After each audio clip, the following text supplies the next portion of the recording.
don't think that I'm what you would call an interior designer. I think I'm what you call a picture straightener. That I walk into a room and it's very difficult sometimes. I go around creating the right lines. So I have to go around and straighten the pictures, move the furniture. I'm a very difficult dinner guest, you might say. But it's come with experience. I like to use colour, materials. I like to build. I like to create. Interior designers overused now anybody. People put paint on walls and put furniture in a house. Can be termed as an interior designer, but I think it goes way beyond. But it's about creating an overall design that flows through a property.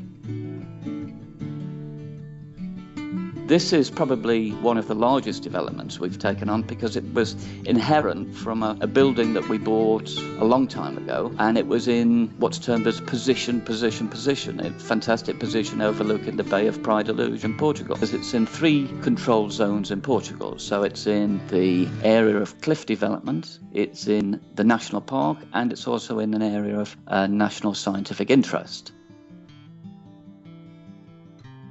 It was one of those projects that you instantly knew what you were going to do as soon as you walked on the land. So very few of these places exist anymore because they've all been purchased.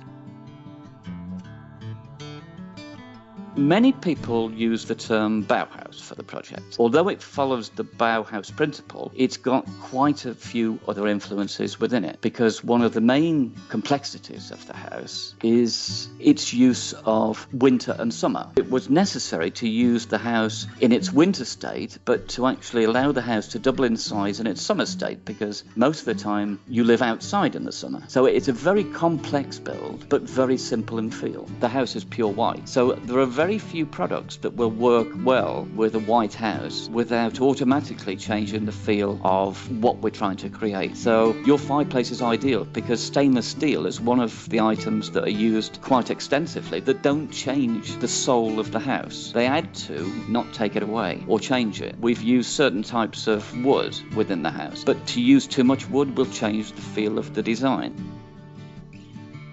I wanted to use a biofuel fire because the house has an eco feel about it. One of the parameters of creating this type of house was to follow some of the eco guidelines. So the fuel that we were always going to use would be a biofuel, simply because it doesn't give any carbon monoxide, it's simple, it doesn't necessarily need chimneys, but it can act as a central feature. But your particular type of fire, obviously, it has simple lines, it has a quality feel, but it ultimately is controllable. You have a very thin line of flame, but it's absolutely high-grade stainless steel and absolutely fits perfectly to link the dining room in our house between the lounge and the dining room and creates this look-through feel. The flame, which is controllable, but it looks real, is absolutely non-artificial because the gas fires tend to light with a blue-type flame, whereas this is pure yellow and gives the feel, it gives warmth, but it gives that pure feel of a real fire.